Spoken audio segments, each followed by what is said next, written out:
We met when we were 16 years old. That was the start of like 3 years together. How old were the two of you when you ended up getting married? So it was 3 months before our 28th birthday. 3 weeks before we got married, I had Lyme and went to our wedding with Lyme disease. When you wake up in the morning, that daze you feel, which goes away. So I lived in that for 8 months, the first 8 months of our marriage. We've been through lots of challenges. Long story short, I ended up having a 5, almost 6-inch tumor in my spinal cord. By the time they found it, they actually said, "You have the biggest spinal cord tumor I have ever seen in my life, and you need to speak to a spinal cord tumor specialist now." Now. In 2 weeks, you would have woken up paralyzed. There'd be nothing more we can do for you. So obviously the first thing I said was, "But I'm pregnant." And he said, "If you don't do it now, your husband's not going to have either of you." One of the doctors looked at us and said, "You're walking? You're talking? You should be grateful." Most people who had what I have are wheelchair bound. We'll be right to our episode, but first, I gotta talk about my favorite app on the market. You guys know it already. It's PZ Deals. If you don't yet have the app, I don't know what you're waiting for, because waiting will waste you time and money. When you download the free PZ Deals app, you save yourself time and money and just the headache of waiting for the things you want for the prices that you don't see. So, entertain yourself, challenge me by downloading the free app and seeing how super simple, easy to use. It's actually quite fun too. It surprises you by noticing, wait, they have my favorite snack on sale, and at the same time, they have my favorite t-shirt brand. And let me see if they have AirPods, vacuum cleaners, more expensive high-ticket items. I mean, the gamut is endless when it comes to the things you want. PZ Deals probably has them. So download the free PZ Deals app and you can finish the line, never pay full price again. So you all know I'm a big fan of Reconnecting, and I'm really excited because my friend is getting married. And in addition to having bridal gowns and wedding gowns, they also have evening dresses. So Reconnecting caters to anyone. If you're the friend, if you're the bride, if you're the sister or the parent, they are the top industry for bridal wear. They customize, tailor, and have beautiful, unique pieces that are just sitting there, ready for you to try them on. Conveniently located in Brooklyn, New York, and Lakewood, it's just the best place to go to. And what's super cool is if you mention Stories of Hope, you get 5% off your beautiful piece. So go someplace where quality is not compromised and service is top notch so that you can look as beautiful as you deserve to feel at Reconnecting. Check them out on Instagram to see their beautiful pieces, and check them out in your local city or drive down there. It'll be worth it to find that perfect piece that you've been looking for. This week we featured Jenny and Aaron, a couple whose norm is facing adversity pretty much on a daily basis. This couple is going to make you question your own relationship to challenge and see the powerful relationship that can come forth through challenge in so many different areas of your life. I know you're going to love it, and I can't wait for you to watch it. Hi, I'm Tzipora Grodko, and this is the Stories of Hope podcast. Where to begin with the Jenna and Aaron Zelka show? I feel like this is a delayed Hanukkah miracle because I called you 2 days ago. Yeah, 2 days ago. 48 hours ago, you plopped from the sky. We had an open availability here, and I got to hear a little sneak peek of your story that everyone's going to love. And I think I even said to you, is there any chance by a delayed Hanukkah miracle that you can come in this week and share it? So I'm going to stop talking and I'm going to bring the mic to you. Jenna, start us off on the adventure of you and Aaron on the day you met.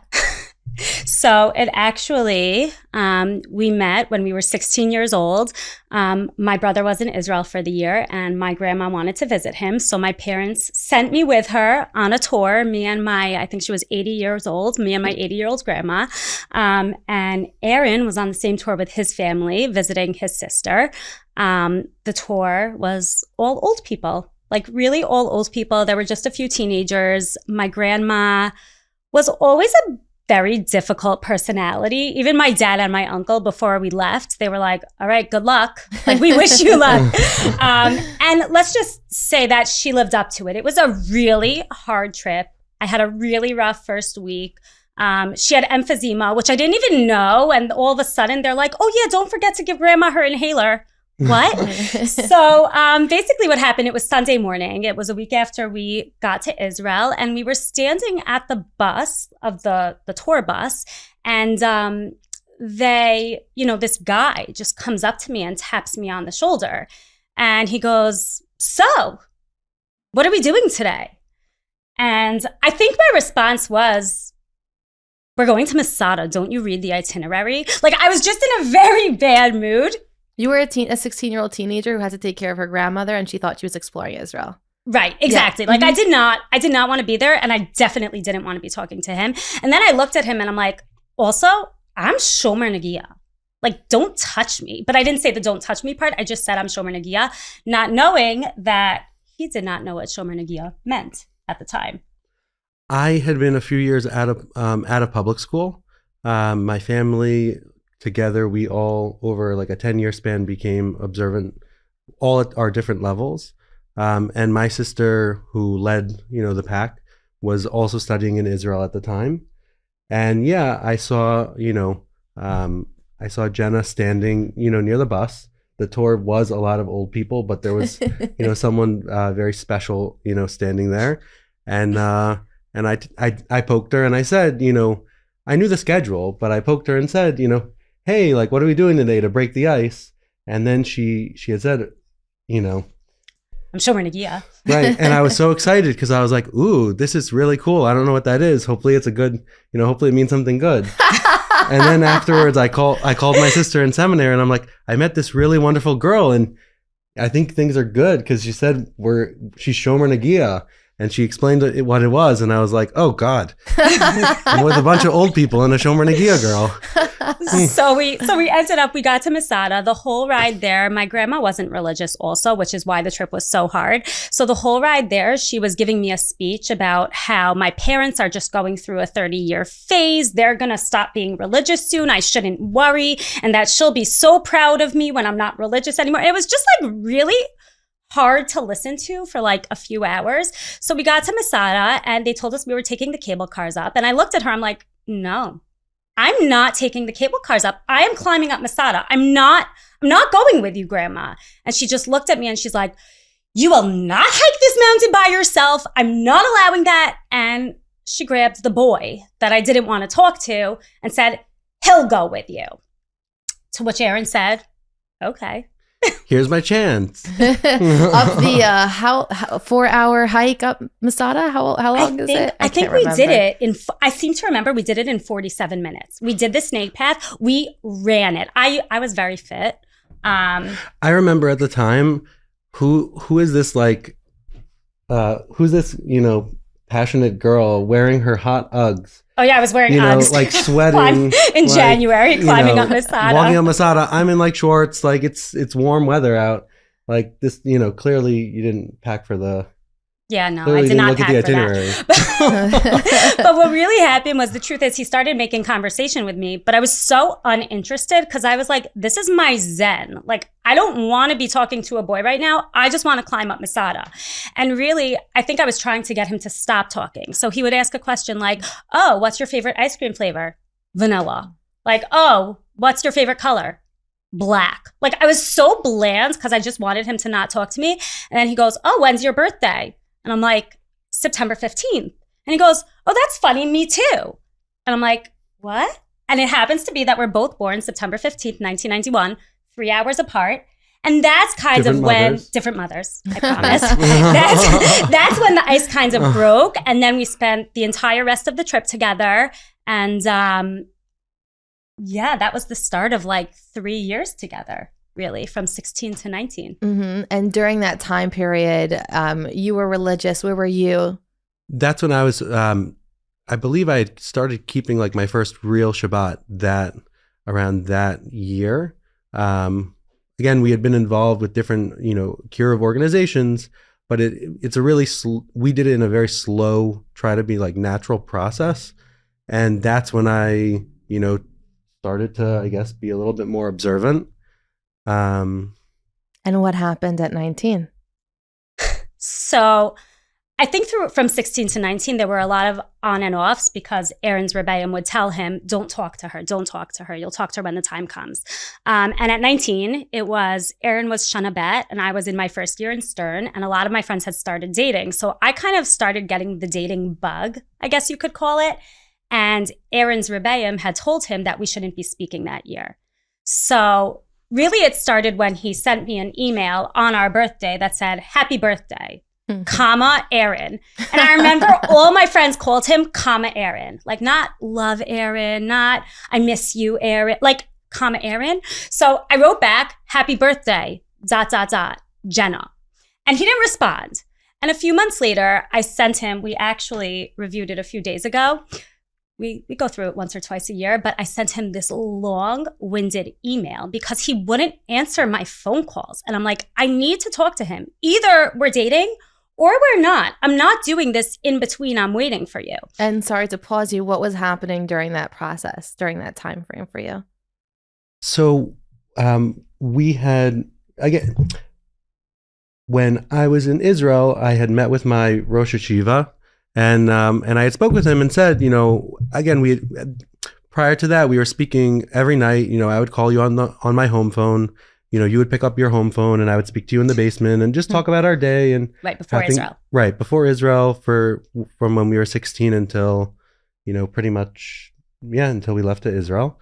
And I had sat down with my Rosh Hashiva and said, the first week, I really think I found the right person. We're around 17. We were around 17 now? 19. 19? I'm sorry. We're around 19. And I really think I found the right person, but, what should I be doing? And he understood and he had said, if she's the right person, it'll work out. Try to really make the most of the year and learn. And if it's the right person, it'll be. So you were focused on your spiritual development and becoming more religious. And since the focus was you were encouraged that it wasn't the right time to start investing in someone else.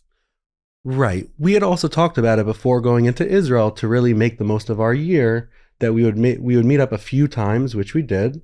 But in general, we would both make the most out of our year and really try to dedicate ourselves to to grow and to learn. Right. And ultimately, how old were the two of you when you ended up getting married? So it was 3 months before our 28th birthday. 8 years later, 9 years, 8 years later. Yeah. Yeah. Happens to be, it was on Valentine's Day, accidentally. I thought we got back together. Yeah. We got back together on Valentine's Day. Accidentally. There are so many iconic moments in your story that I'm not even surprised for a second that everything is historical.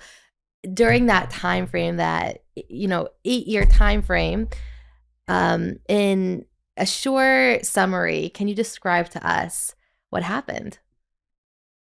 Well, I know from my perspective, I dated a lot. I dated a lot of different people of different hashkafot, just and I was going through my own journey of like self-discovery and growth. And little did I know that Aaron was learning in Landers kind of diagonal from my older brother. And that Aaron was checking in with my older brother about me like as time went on. And my older brother and his wife would continuously say to him, she's not for you. She's too modern. Like you need a girl who's going to be supportive of you going to Lakewood, learning, being in Kollel. That's not Jenna. Like, it's just not who she is. So in between, in the interim, when previously you were religious and he wasn't, he became, so to speak, too religious from where you were. Yeah. I mean, I'm from, and I always was from. I think for me, it was just, I wasn't willing to change myself. And I knew that he wanted someone who was more going to fit the Lakewood bill than like the Yeshiva University bill. Mm-hmm. And that's just not where I was. Mm-hmm. Right. I specifically had chosen to go to Landers. At that time, I was, again, from being about tshuva to, I was black and white, wearing a black hat, and learning in Landers. But what ended up happening was that when we were 25, I think, or 24, I got a phone call from one of my best friends, and she's like, "You're not going to believe it." I'm like, "What?" And she goes, "Aaron Zelka got engaged." And I'm like, "He what?" She's like, "Yeah, remember Aaron, Aaron? He got engaged." And I like burst into tears on the phone, and I said, "Don't bring up that name to me again." I think I had also just gotten broken up with from like a more serious relationship. So it was also terrible timing, but she never brought it up to me again. So I didn't know that he actually never got married, that the engagement was a broken engagement. I never knew that he didn't get married. And a few years later, someone reached out to me to try and set me up with him. And I'm like, "Isn't he married? Like, wouldn't he have kids by now?" Mm-hmm. Like that was kind of, I just lost track of him. Wow. I can't imagine being in your shoes and hearing that from someone that you met at 16 and that you really kind of fell for. Aaron, can you describe to us what was happening for you at that period when she heard you got engaged up until 28 when things changed and the two of you got back together? Sure. So when I ended up having my broken engagement, I really, I had to do a deep dive into myself, and kind of really think like where do I really fit, and like where even like hashkafically, I had been through the whole, spectrum of like, not really being observant to being, possibly thinking out even, at times would I actually move to Lakewood, because I was living in, I had grown up in Jersey, not so far from there, and learning in Landers, and going to my first job every day in black and white, even on casual Fridays, the only openly observant Jew in my office of like 600. Wow. And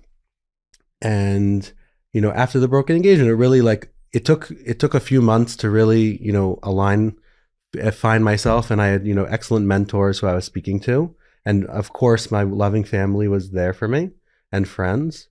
And after that, I kind of found that where I fit was more, let's say like a modern Orthodox type hashkafa. And then I had started to date, girls more aligned with that. One of my very good friends, his wife was a shadchanit on Salyut Sinai, and she, had tried setting me up with people more similar. And then finally I had met a girl, I'd gone out with a girl in Queens, who we weren't the right match. And then it got me thinking, well, what about Jenna, who lives in Queens, and I was like, of course, like she's definitely like the one.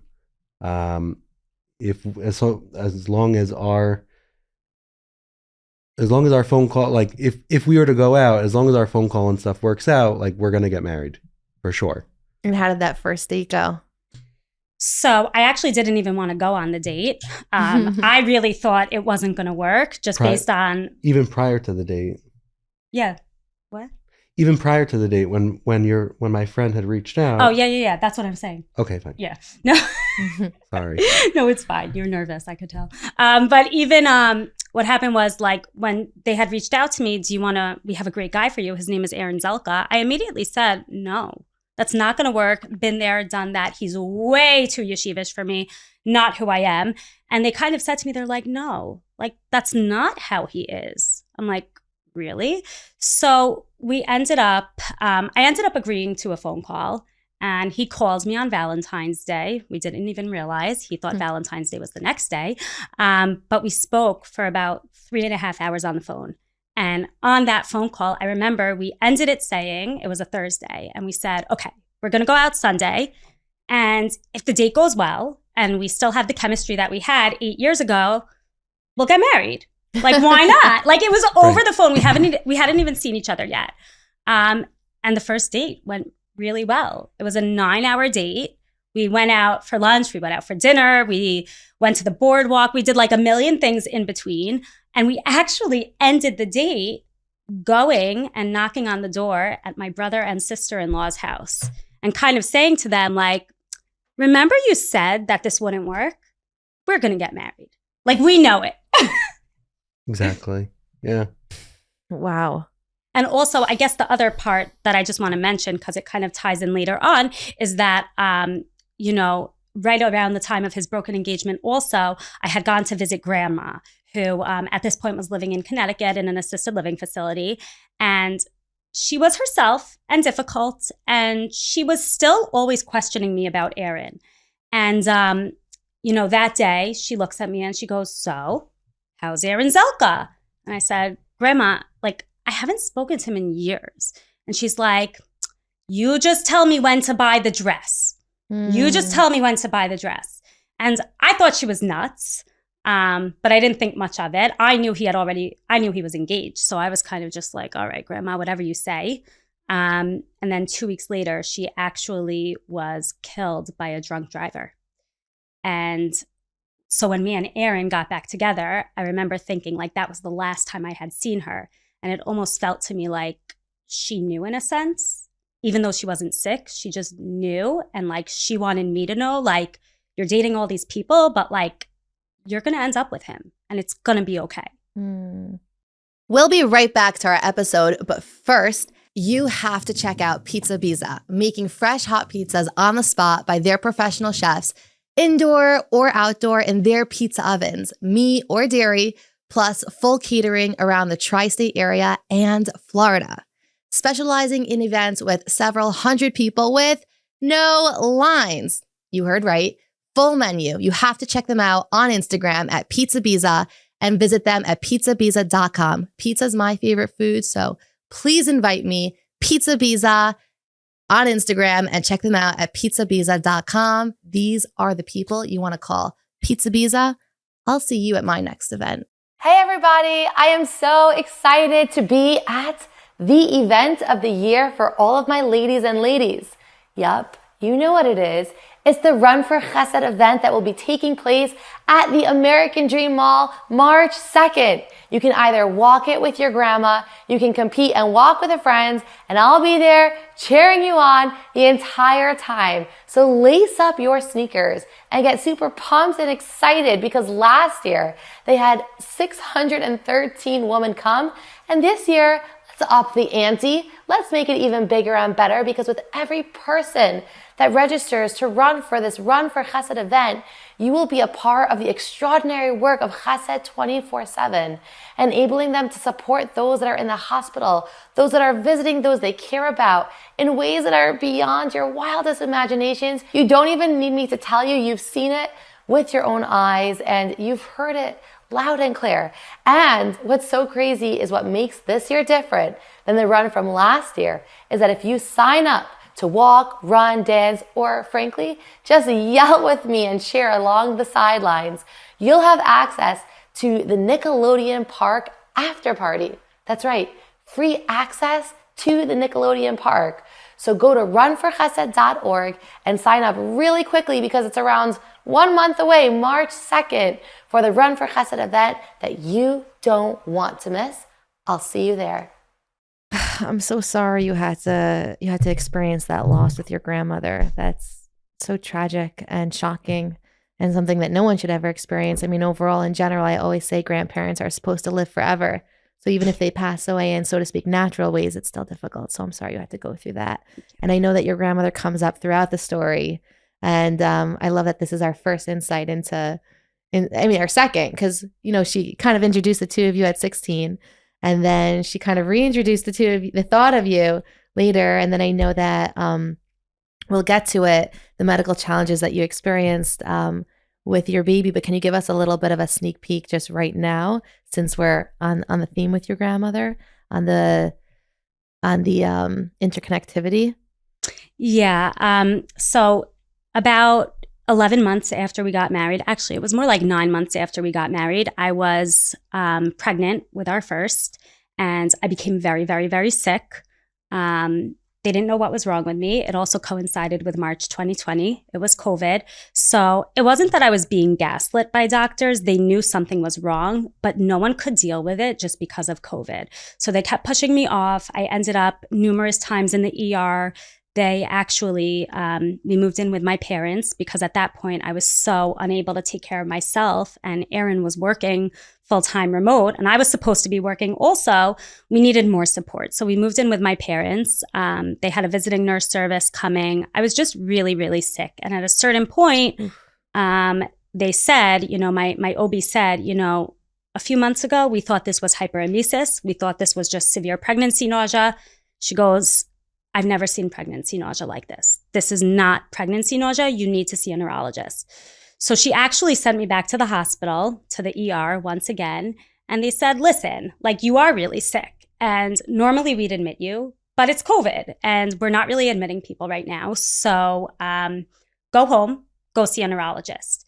And I'd seen a neurologist numerous times. I used to get headaches and I had been in a car crash. When we were engaged, I had neck pain. I was back and forth from a neurologist. But this time I'm like, okay, fine. I'll just go to who they say. Long story short, I ended up having a 5, almost 6-inch tumor in my spinal cord. By the time they found it, they actually said I had about 2 weeks left, that if it stayed, I would have woken up one morning paralyzed and there would have been nothing more they could do for us. And the way they found out was through a hashgacha also, right? Yeah. It was actually really crazy. I scheduled the MRI and I went in for it, and the tech somehow messed up. And I don't really understand how, but the way the doctor told it to me, the MRI slipped and it showed, it was only supposed to be of my brain, and it ended up showing the top of my spine, which it wasn't supposed to. And they saw a shadow. So they didn't even see anything, but they saw a shadow, and they're like, we need you to come back just to rule something out because it looked a little weird. So, I guess I should have known that it was urgent because they made the next appointment for 3 days later, which now I know that if it's not urgent, you wait 2 weeks for an MRI. But I went in 3 days later and Aaron drove me. And I remember Aaron wasn't allowed in because it was COVID, but he drove me there. He drove me home. I was horrible in the car because I was so sick and I had to go to this pregnancy safe MRI all the way on Long Island. We were in Queens at the time. And 5 minutes after we got home, I got a phone call from the doctor and he said, you have the biggest spinal cord tumor I have ever seen in my life, and you need to speak to a spinal cord tumor specialist now. Now. What was that moment like for you? It was definitely a shock. We had been through so much even prior. Even before we got married, 3 weeks before we got married, I had Lyme and went to our wedding with Lyme disease. When you wake up in the morning, that daze you feel, which goes away. So I lived in that for 8 months, the first 8 months of our marriage. Yeah, I think Jenna told me, wasn't there a crazy story how you found out you had Lyme disease? At my 2 weeks before your I don't wedding? even think you remember it fully, but it was basically what happened was for a few days in a row, he'd been calling me, telling me he was just so tired. He didn't feel good. He was really, really tired. And one day I was at work and I just couldn't get through to him. He wasn't picking up his phone. So he had been living by his aunt and uncle at that point, just because our apartment wasn't ready and they lived near where he was working. So I called his aunt and she's like, no, I really don't know where he is. I called his parents. No, we haven't spoken to him. I think everything's fine though. Anyways, long story short, Aaron's aunt ended up finding out where he was, and his car was by the exit of a highway. And he was asleep in the car. Do you remember this? I remember being woken up on the side of the highway. Not so much. I just remember my body as I was trying to drive but just getting like more and more tired, and I was like fighting to keep my eyes open, and eventually I was just so tired. How long were you there for before people realized you were missing? I think it was only a few hours because it was the morning, and like I also knew that he answered me. So I was like, something is not right, and he really hasn't been feeling well. So like something is not right. And his aunt brought him straight to the emergency room. I met him there. And they were examining him. They were doing blood work. They didn't know what it was, but he was wearing basketball shorts. And they said to him, since when is your knee like so blown up like that? It was really dark red. Yeah, he had the bullseye. But like we didn't even realize it. And they looked at him right away. They're like, you have Lyme disease. And our wedding was 2 weeks away. A lot of people actually asked me, they're like, are you going to go through with this? Like, he's really sick. I'm like, yeah, of course. Like, we're getting married. Like, he'll be better. It might take time, but he'll be better. It did take time. Take time. But we weren't sure because we had gone to the different specialists. One had said I didn't have Lyme disease. The others, they had put me on medication for like 10 days, which is what insurance gives. And I got a little bit better, but then it still started to creep back. Yeah, he ended up on like 6 months of antibiotics. How did that affect your relationship as a newly married couple? You used to talk about how you were scared. I was a bit, when I was with you, it was wonderful. I remember there was a time you were going out with your friends, and then I was nervous a bit. Because let's say something occurred with, let's say something had happened to me and I wasn't, and you were out, it was a little bit nerve-wracking. But you were scared to be alone. You were scared to be alone. Yeah. Because he had fainted a few times during that time period. But I mean, even our first year of marriage, I mean, we loved each other. Until we found the right doctor and I was taking the right medications, I was nervous, because it kept getting, my symptoms kept getting like worse. So, I was just, I had a lot of, conversations with Hashem, if it could, if things could, please turn around. And, that also was a, real deep dive into, myself and building a close connection to Hashem, really please, help me. I seem to also remember him telling me afterwards, and I was so surprised by this, but I remember you telling me afterwards that those first few months that we were married, you were so scared that I was just like gonna leave you one day. You did tell me that after the fact. Right. After the fact, I mean, when things started to get worse, I mean, I loved you, and I understood, like, if neuro-Lyme, like, I guess if it's not, things were just continually getting, worse. Well, I think what you're trying to say is not everyone gets their level of functioning back. Right. So had you, chose, not to want to be married, like I would have understood on your end. I wouldn't have wanted to, let's say, have you go through that. But I'm so glad that, we went through it together, and you chose to go with me, chose to marry me. And it was just so flipped on its head, because similarly, when you were going through your, surgeries and post-surgery healing, people had similarly said to me, it's so nice of you to be with her. And it was like, what do you mean? Like, this is the person that, I was so ultimately vulnerable with, who chose to actually marry me when I was really unsure how I was going to be, and she had that dedication. And how could we already built such a deep, meaningful, love for each other and vulnerability. How could of course I would be with her, meaning we go through anything together. And on my end, when he was sick and people were saying to me, are you still going to have the wedding in 2 weeks? I was like, what do you mean? Of course, I love him. It's not, this will just make us stronger. It's not going to make us not get married. I thought it was also interesting that people said things like that. Yeah, people say most of the things people say should not be said. Right. Like, this is not your business. Also, like, it was always the people you're not close with. It's always the people you're not close with. Oh, you're still going to get married? Like, we weren't friends 2 weeks ago. Like, why do you think you could butt into my life? Sorry. Yeah. And it's like, most people, I don't know about most people, but oftentimes in a relationship, especially a new relationship, there's training wheels and there's a lot of work invested. And instead of you guys hitting on more of like a beginner's level, you were thrown into the Olympics. You really, really were thrown into the Olympics. And it's clear that your commitment to each other, it seems like your obvious dedication to making sure I am here for you through thick and through thin. I am here to be what you need for me through the challenges and the good.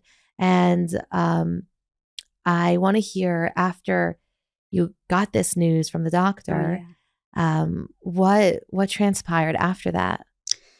So it was actually really crazy. He gave me the news and he said, you need to see a specialist immediately. I'm like, names? And you're pregnant anyone? at this time. I'm pregnant. I was 18 weeks pregnant. I'm like, names? Anyone? And he actually gave me 2 names. And one of them happened to have been a current student's father. And I said, you know what? I'm going with it. He knows me from parent-teacher conferences. I love his kid. I'm just going to call that office. So I call the office to make an appointment and they say, okay, you can have an appointment in about 4 weeks over telehealth. Because of COVID, he's not allowed to perform any surgeries right now. And no one's coming into the office. I burst into tears on the phone. I'm like, I'm 18 weeks pregnant and I was just told I have a tumor in my spinal cord. I need to see the doctor now. They're like, we're so sorry. There's nothing we could do. He's not seeing patients. He's dealing with the COVID floors of the hospital. I'm like, okay, please do me a favor. Call him up personally and tell him it's Jenna, Zelka, his son's AP psychology teacher. So the lady goes, who? And I go, just tell him who it is. She goes, okay, sweetie, let me put you on hold. Let me see what I could do. She comes back 2 minutes later and she said, he says to come to the office right now. He'll unlock the doors. Wow. So Aaron actually had a bit of a, what's it called? Vasovagal. He faints. Well, not anymore, but he used to faint at doctor's offices and have really bad medical anxiety. So we actually had my mom come with me because he whatever. Is it something that you still experience? Yeah. Sometimes. Yeah. Sometimes. I'm not so not into as severe. Right. I'm not so into the medical. It was a challenge for you. Right. It was a challenge, but you got used to it because enough has happened in our life right. that has forced at you this to. Point, so right. At this point. And I kind of want to pause you here. If you're getting married or know someone getting married, let's talk about one of the most meaningful parts of a Jewish wedding, the Ketubah. For some people, you may have seen it just as a regular piece of paper, but this is actually a symbol that represents the harmony, the beauty of your relationship. Ketubah.com takes your Ketubah and turns it into the beautiful piece of art that it really is. With over 500 different designs and artists from all over the world, you can personalize the perfect Ketubah of your dreams with a team that works intimately with you, making sure that your design and your words are exactly what you want. Ketubah.com guarantees a Ketubah that's probably better than you even dreamed. Get this beautiful design as a gift or for yourself from Ketubah.com. I want to hear, when you were going through this, along with other medical challenges and life experiences. Well, let's stick with this one. What did, I want to ask you, did you have moments where you thought how can I support Jenna during this time? What am I supposed to do? What can I say? Because I find that during challenges, it can either bring couples apart or closer together. And when you care about someone, it can be so hard to know well, what can I do to help them when it feels like it's out of your hands? Did you experience any of those thoughts or feelings? We tried to really live in the moment and take it day by day. I mean, even when you were healing from the surgery and we had a hospital bed in your parents' living room for months, So every night I would fall asleep on the couch right next to you in the living room. It really only brought us closer. There was something that I would, keep referring to in my own head of, I don't know the source for it, but people discuss about like the word amuna, how it's like aleph, mem, nun, hey. And it's, you start something with an aleph, the mem is around the middle. And then as long as that's when, like, let's say a challenge or whatever comes, and you just have to go to that next letter, take that extra step. And that's like where, like Hashem, will step in. Again, I'm not sure where the source or what being, but that's really, I guess, one of the things that I was thinking about of like, let's just keep moving forward. Let's we don't know what could occur, and anything in life is just, we're all like so vulnerable. Which goes back to the point of like really, a true love that, yes, like we've been through lots of challenges, and we wouldn't wish that, let's say, on any other couple, but anything can happen to anyone. So like, yes, you have chronic pain, lifelong chronic pain, but I would never want to be with any other spouse, meaning anything could happen to anyone at any moment. So I would rather spend those moments and my time with you. And I think really through all these experiences, it really like reinforced that over and over, that we didn't expect me to get Lyme, and you decided to marry me. I did not expect you to get, a tumor and different things with the birth and our children. And, but no one could expect anything like that. You never know what life's So gonna I would throw. rather, what is in my control, let's say, is, to manage my own emotions and myself, and, my my effort and who I invest my effort into. And, you had chose me, to go to chuppah with me when we had thought at my most vulnerable, with Lyme. And again, like forever grateful, because marriage is the deepest relationship. And like, no matter what, meaning I would always be with you. Yeah, it sounds like you're saying that when we're choosing someone, we're not just choosing the things that we love and the things that we know, but we're also choosing the things that we don't know.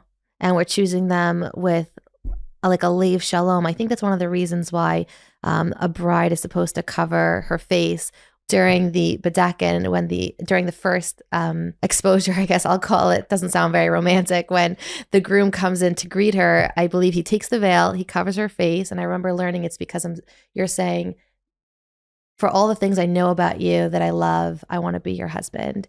And for all the things that I don't know about you that are not yet clear to me, I'm accepting those as well.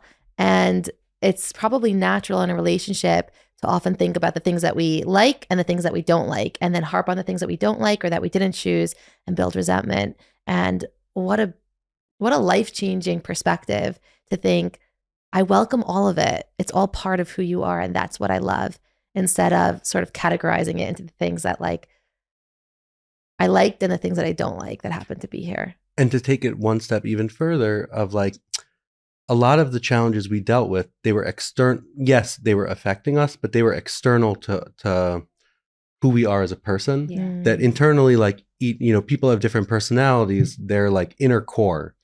And a lot of, people often are very into, externalities. And one of the things, whether medical or not, it doesn't change who you are internally as a person. Your inner strength, your inner compassion. Substance as a person Right, doesn't exactly. change just because you have these external circumstances. You are who you are. Right. So if you love someone, even if there's an external circumstance that might be affecting them, my love for them is not going to go away now. Right. Which is why it was so, it wasn't surprising that we connected at a deep level when we were 16, and we had real conversations. And we were, again, we would really like talk about our day and how you were doing, how I was doing. And our inner core, whether we were 16 or not, so maybe the decisions back then might have been like smaller decisions. I'm choosing to make a decision what a 16-year-old would do. Mm-hmm. And now we choose to make a decision as an adult. But your inner person like has not changed one bit. Definitely makes it easier. Was there any time period where your personality or affect did change because of the challenge you were experiencing?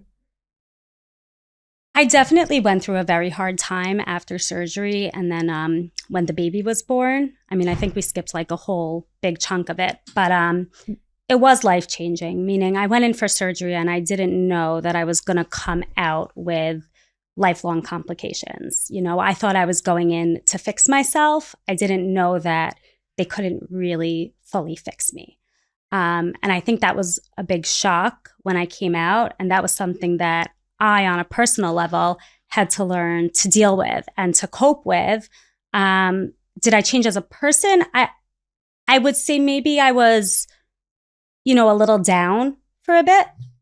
You were overwhelmed by the situation, but your actual personality, like who you are as a person, was still, it remained.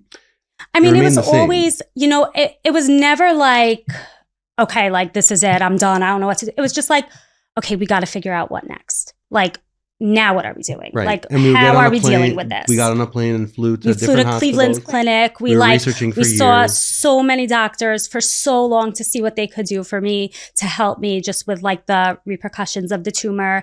And, at a certain point, we just stopped because one of the doctors looked at us and said, like, you're walking, you're talking, you should be grateful.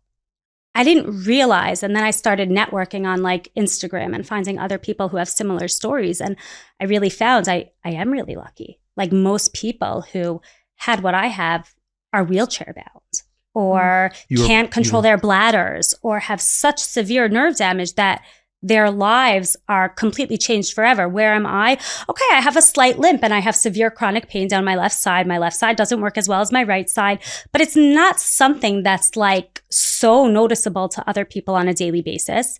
Is it something that affects us? Definitely. It affects us on a daily basis, but I could go to work. Like most people I know who have what I have, they're on disability. So like, I think that was really when we started to shift perspective of, okay, you know what? Like, this is not something we wanted. This is not something we ever would have expected. It may kind of change our future a little bit, but like, let's be grateful for where we are at because we could have been somewhere very different. And what was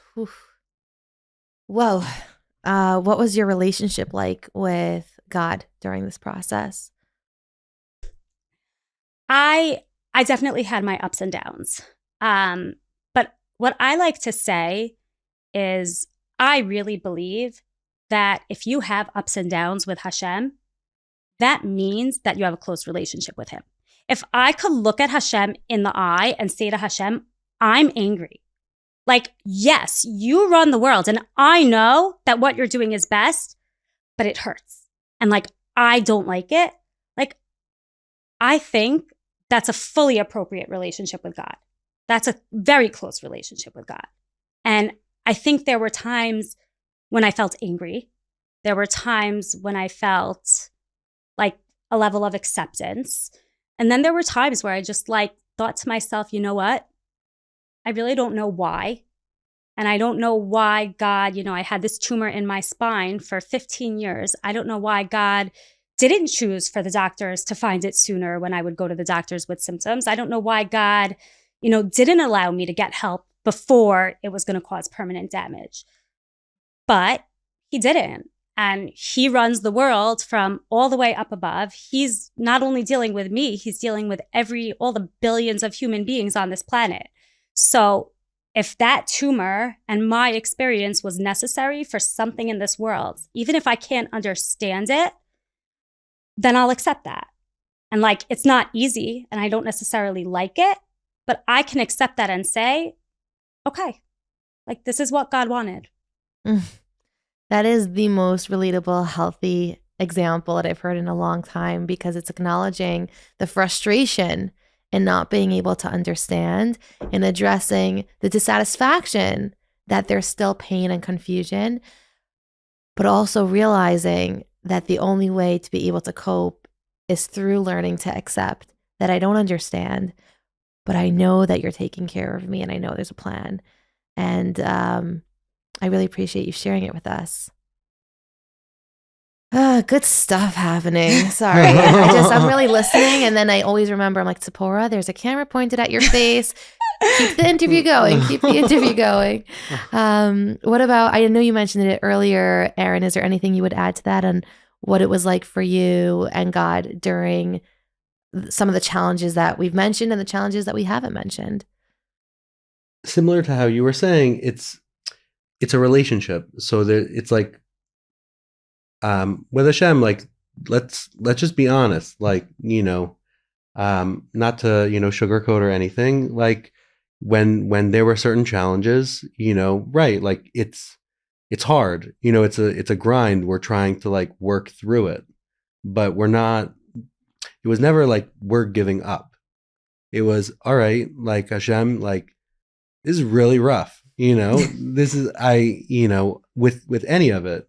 And medical effects, whether medical often will like affect everything. We were managing our jobs, managing our family, maintaining that our children, that mainly our oldest, was getting the love and nurturing that she needed. It was tiring on physically, because just not as much sleep and stress.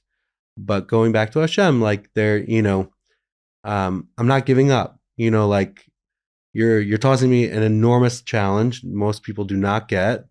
I did not want it. I don't want it, in the moment, but I'm a fighter and we're just, we're going to get through, I had pictured kind of like a fake wall, and it's like, we're just going to break through this wall, and we're just going to like get through it. Wow. I'm very inspired, to be honest. I give up many times. I do. And then I realize, oh, this wasn't a good decision, because it doesn't actually make me feel better. Sometimes we give up because it feels like it's easier. And the reality is that once we do it, we realize, oh, things are so much more difficult here. And fighting is something that if it does, you have to look around you at your weapons. You have to look around and see, what ammo do I have? What support do I have? What guidance do I need? And if we feel like we can't do it alone, it's amazing to see what resources are available. And it's just very inspiring. Thank you for sharing.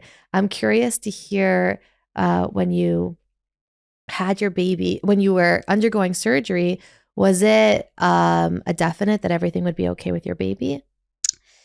So that was the big unknown, actually. When I met with the surgeon in his office, he looked at me and he said, it's really good that you advocated for a sooner appointment. He goes, in 2 weeks, you would have woken up paralyzed. There'd be nothing more we can do for you. He goes, this was a Friday, 11 a.m. He says, you're admitting to the hospital 8 a.m. Sunday morning. He goes, Monday morning, 7 a.m., you're having surgery. So obviously the first thing I said was, but I'm pregnant. And he goes, you don't have a choice. And I said, can't we just wait a few weeks until this baby is like viable outside the womb? Do we really have to do it now? I'll be 19 weeks, like, we have to do it now? And he said, if you don't do it now, your husband's not going to have either of you. So he did warn me. He said, when you go in there, he gave us some not very nice numbers about, what could possibly happen in surgery, and that, there was a strong chance that I would not that I would not come out of the surgery pregnant anymore. He talked about the fact that they were going to have an entire army. I had an army of doctors inside there. Doctor for you, doctor for unborn. Yes. They had the neurosurgeons for me, the 2 chief neurosurgeons in the hospital, all the nurses for me. 30. They had an OBGYN in there. They had doctors to deal with the baby in there. They had anesthesia for me, anesthesia for the baby, who was like, I was 19 weeks pregnant. There was a surgeon. There was a co-surgeon for him to discuss it with.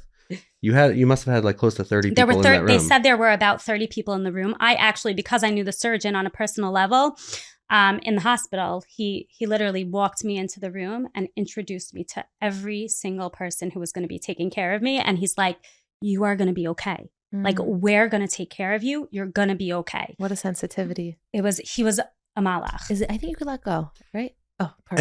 And it was very hard because even after the surgery, so No, I still want to say before. Oh, okay, fine. So say Yeah. Because what happened was we really didn't know. And Aaron had to drop me off at the hospital, not knowing what was going to happen because it was COVID. They wouldn't allow him in.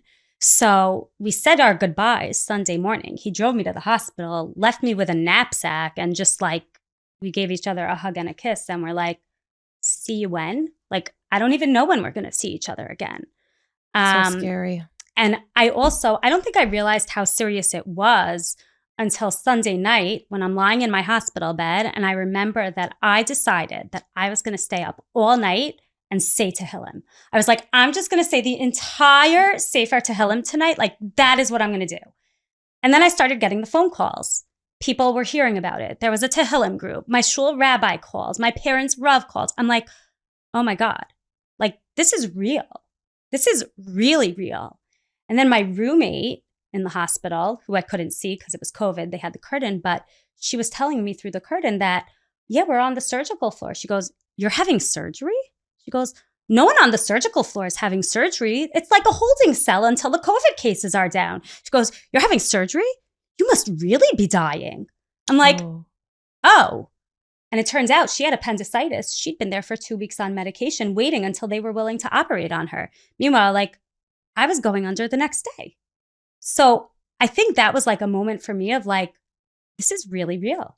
I'm not okay, or they wouldn't be doing this. And my doctor was right. They did push me in the hospital. Aaron wasn't there, but they pushed me a few times to terminate the pregnancy. They said, "Listen, we cannot promise you that this baby will come out of this okay. And we cannot promise you that even if the baby comes out of surgery okay, we don't know what kind of tumor this is. We think it's benign, but you could end up needing chemo. And then what with the baby? Like, you may it will make your recovery much easier if you terminate this." They made it all about me and my recovery.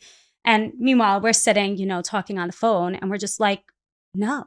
Right. No way. No way. Especially also, I remember we realized that Friday night, we knew we were having a girl at this point, and we knew we were going to name her for my grandma because grandma introduced us.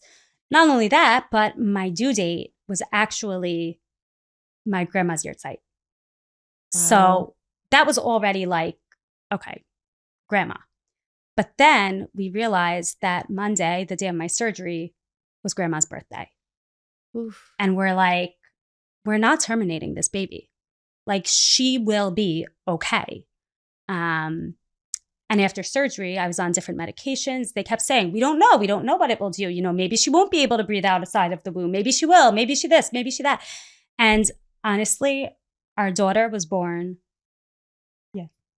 Just to bring up, it's parents, what I had learned from that experience. Yes, parents, we truly love our kids, but the power of a mother to her child is really there's nothing to compare it to. For post-surgery, for months, you weren't able to take a meaningful dosage of the pain medication that you needed. Yeah. Because we were unsure if it would affect, how it would affect the, Wow. our unborn. So you were, in excruciating pain, not really able to take really what you needed because, you had decided and, we decided, but it was really you that, we want to do our best and have, a healthy baby. And you were in pain for really until giving birth. And then afterwards you could finally take the dosage amounts that you needed. Yeah. And that really showed, that was a real turning point moment of, again, you went through the surgery, etc. But then even after, when you're learning how to walk and you're still pregnant and I'm like holding you and you're having, with a cane. I forgot about that. And it was just, when you're like really learning from basic all over while pregnant, getting bigger every day. How to use my arms again, how to use my legs again. But I don't think many people would, or really any would go choose that, to just really live in horrible pain for months just so that, our kid has a shot at being healthy. A mother's love for her child is one of the most powerful forces in the world. And clearly, how old is this baby now? She's 4. Oh, she probably already knows that she has a superhero of a mom and not too shabby dad too. She also knows she saves my life. So, because, also had I not been pregnant with her, they wouldn't have found it. So it was because they say that your spinal fluid increases during pregnancy, but mine couldn't reach my brain because of the tumor. That's the only reason that they really found it when they did. So she really did save my life. And she knows it because, she's spoiled. It's hard not to. I kind of want to say off topic a little bit for anyone listening, if it's in your car, if it's on your phone, you could multitask. Just to take out your phone and send a message to, if you're privileged enough to have a healthy parent, that's alive, a mom that's alive, and just send them an appreciation message for all the dedication, selflessness that they've given to you and carrying you and caring for you. Things can be complicated, things can be challenging, but that's something that they did just out of love. And give a shout out to my mom. Words can't really express that karsa tov that a child can try to give over. And it's just been extraordinary to hear your story. I know there's so much more. I know there's more. But just for the sake of being respectful to your time, I want to hear. So now, how many kids do you have today? 2. 2 cuties. Yeah, 2. We have our 4-year-old, and our son just turned 1 about a week ago. And a half ago. We weren't sure also, would we be able to have another? That was a long, Yeah. A week before we were about to set the appointment, you start to get nauseous. Yeah, I found out I was pregnant. Oh. Yeah. And what would you say is, it's like, it's like some people drive and there's bumps in the road, and then some people are on a motorcycle paving through like the Costa Rica jungle. And I just like, what would you say has been your attitude towards life with the things that you have juggled through and so graciously shared with us? I mean, I think for me, it's just, I'm just so grateful. Like, I'm just so grateful to be able to experience the world and to be able to have the life that I have and to have my 2 incredible children and to, even with all the hardships, I just feel lucky that I have what I have. So even with the hard times and even with all my complaining sometimes and just, how difficult things could be, I'm so grateful. I really am, like, on a daily basis. Is that natural for you? I don't think so. I don't think I was always this way. I think it really, after my surgery and having those many, many months, really a few years of recovery, it's just when I started, changing my attitude a little bit and realizing that, everything's in perspective. Like, it's all in perspective. Thank you.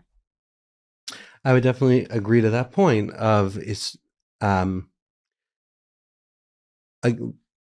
we all, people in life experience, externally different, challenges here and there, small or large. But, it's the most wonderful thing, chronic pain or not, to wake up in the morning and, let's say, see your face the first thing when I wake up, or, hug my 2 beautiful kids, our 2 beautiful kids. It's we all have challenges, but truly blessed, and the actual important things in life, you know, I feel that we have. I feel definitely that I have, you know, and it's the relationships, you know, from experiencing these type of things, I wouldn't choose to get like some large external to replace, you know, something that we, you know, beautifully have. Yeah. So it's really connected to your wife, like focusing on the things that you have, and just, I don't even know if you need to focus, but it's really appreciating what you have, that it shines so brighter than the things that are hard. Yeah. This has been really special. Thank you for being so vulnerable and very inspiring through your journey that you're still on. And I know, and I want the viewers to know, you didn't hear the whole story. Got to stay tuned for season 2. But this has been really special. Thank you for joining us on Stories of Hope. For having Thank you. us. Thank you so much. Thank you for watching another episode of Stories of Hope. I told you it was a crazy one. Once again, if you want a chance to win $200, then let Jenny and Aaron know what you thought of this episode. As always, everyone that participates in our podcast reads your comments, and it means the world to them. So make someone's day and possibly win $200 by letting them know what you thought. And if you like the comment, then you might be the lucky winner. The comment that has the most likes will be our lucky winner for $200. And if you know someone that would be a good fit for our podcast, then please reach out and let us know at soh@meaningfulminute.org. See you next time on Stories of Hope.